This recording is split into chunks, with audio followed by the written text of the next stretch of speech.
Bisibruk no hastini juda juda thayo lahar kati rumung tei sisar rumung khlaina ni nahar mung tui juda juda tang patang ni yapre nahar jago aboni bedek ngino lahar kati mung hati tei tal ni ngai palai jago tini srangsalo lahar kati mung tal 2024 bisini ngai telemura Oshini Kumar Ghosh Community Hall nogo sijar mung sikatai songjaka asalni pandano chengi rinai ngai manjaka Bidansabha ni Chief Whip Kalyani Saharai Hankor Porishadni Yakcho Kasku Joydev Deborma Telemura Bakhaksini Hankorfa Obojit Chakraborty no karibo tei kubuni tangphangrok asalni pandawo lahar kati murokno tei nangkukma korokno sawi khnarka Chief Whip Kalyani Rai no karibo phaimanjak phainai narwairok আমাদের district transport ডিপার্টমেন্টের উদ্যোগে এই অনুষ্ঠান আয়োজন করা হয়েছে। মঞ্চে আজকে সভার সম্মানীয় সভাপতি, আমাদের কোয়াই জেলা পরিষদের সম্মানীয় সভাধিপতি, কিন্তু এই মঞ্চে যারা রয়েছে তারা বোধহয় এর চেয়ে অনেক বেশি ব্যস্ত, কারণ অনেক গুরুত্বপূর্ণ দায়িত্বে তারা রয়েছে। সাংবাদিক বন্ধুরা তারা অপেক্ষা করছেন, তারাও কিন্তু আজকের এই অনুষ্ঠানটাকে অত্যন্ত গুরুত্ব দিয়ে সকাল থেকে আমাদের জন্য অপেক্ষা করছে। আমি সাংবাদিক ভাইদেরও অনেক অনেক শুভেচ্ছা অভিনন্দন জ্ঞাপন করছি। এরই মধ্যে কয়েকটি ঘটনা আমাদের প্রত্যেককে বেদনাহত করেছে। আমি আসবো একটা করে। আমি জানতে চাই কারা নিজেদেরকে ভালোবাসেন। এখানে হল করে কেউ আছেন কি যারা নিজেকে ভালোবাসেন না? একজনও যদি থাকেন হাত তোলেন যে আমি আমার নিজেকে ভালোবাসি না। কেউ নেই। প্রত্যেকে আমরা আমাদেরকে ভালোবাসি। আমাদের পরিবার পরিজনদেরকে ভালোবাসি না এমন কেউ আছেন? এমন কেউ নাই। আমরা আমাদের পরিবারকেও ভালোবাসি, আমাদের সন্তান সন্ততি, আমাদের মা বাবা ভাই বোনকে আমরা প্রত্যেকে ভালোবাসি। তাহলে আমাদের অনেক দায়িত্ব, শুধু ভালোবাসা দিয়ে হবে না, আমাদের দায়িত্ব পালন করতে হবে। শুধু সরকারের দায়িত্ব নয়। পরিবহন সঙ্গে যুক্ত ভাইদের বলছি, কয়েকদিন আগে এই দেশের সরকার যখন আইনটাকে, আমাদের যে সড়কের সঙ্গে যে আইন মোটর ভেহিকলস অ্যাক্ট, সেটাকে অ্যামেন্ডমেন্ট করে যখন শাস্তির বিধান আরো কঠোর করা হয়েছে, আমরা কিছু দেশ জুড়ে আন্দোলন, আমরাও মানবিক দিক থেকে আপনাদেরকে সমর্থন করেছি যে ড্রাইভাররা কেন শুধুমাত্র পানিশমেন্ট পাবে। কিন্তু একবারও কি আমরা আন্দোলন করেছি যে আমরা প্রত্যেকে এই ট্রাফিক রুলসকে আমরা মানব, আমরা গতিবেগ নির্দিষ্ট গতিবেগে চলবো, ট্রাফিক রুলস মানব, আমরা হেলমেট পরবো, এই নিয়ে কি আমরা কখনো সংঘবদ্ধভাবে জনজাগরণ করেছি? আমরা করিনি। শুধুমাত্র সরকার করছে। আজকে এই হল করে পরিবহন দপ্তর থেকে এই সেটা করা হয়েছে আলোচনার জন্য। এটা সারা রাজ্যে হচ্ছে, সারা দেশে হচ্ছে। আগে সপ্তাহব্যাপী হতো, এখন সারা মাস ব্যাপী হবে, 15 জানুয়ারি থেকে 14 ফেব্রুয়ারি।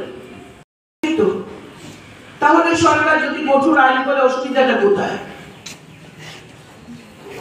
ভাবতে হবে বিষয়গুলো। আমরা আজকে আমন্ত্রণ জানিয়েছি স্কুলের ছেলে মেয়েদেরকে।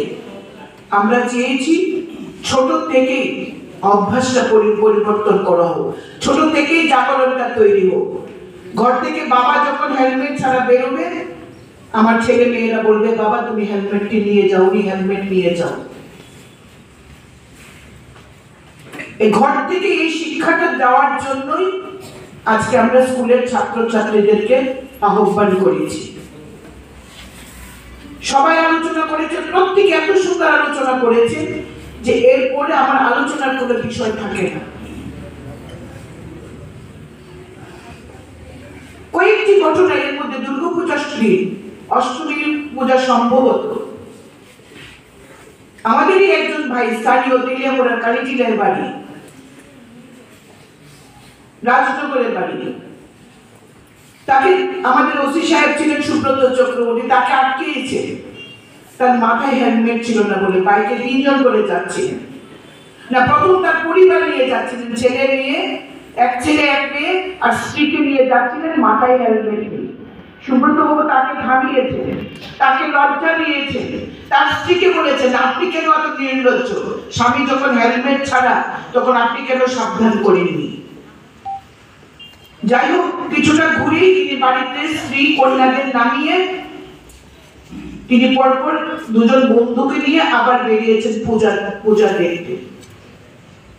ওই দিনই নেতাজি নগরে এই সামনে ট্রাফিক পোস্টের ধাক্কা খেয়ে তিনি স্পট ডেড এবং তার শালক ছিলেন, সে মৃত্যুর সঙ্গে পাঞ্জা লড়েছিল এবং এখন উন্নত চিকিৎসার জন্য তিনি রয়েছেন।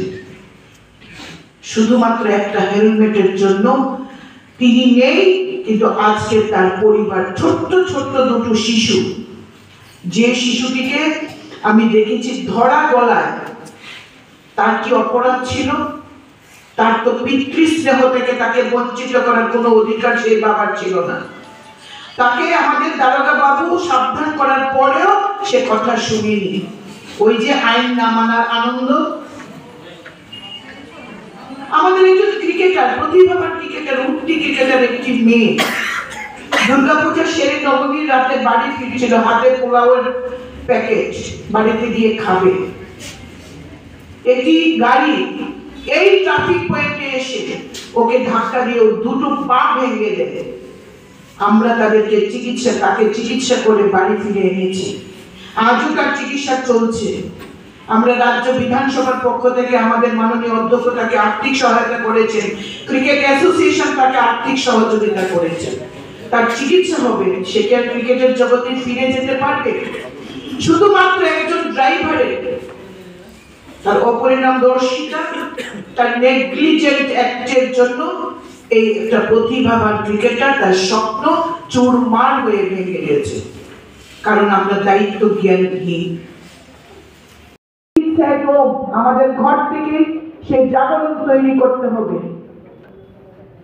পরিবহনের সঙ্গে যুক্ত, গাড়ি চালকদের সঙ্গে যুক্ত, আমার গাড়ির সঙ্গে যারা গাড়ি চালক, তাদেরকে বলবো একটি প্যাসেঞ্জারকে তোলার জন্য এখান থেকে অম্পিচুমনি, আমি আগে গেলে আমি বেশি প্যাসেঞ্জার তুলতে পারবো, আমার ভাই পরে প্যাসেঞ্জার নিয়ে নেবে।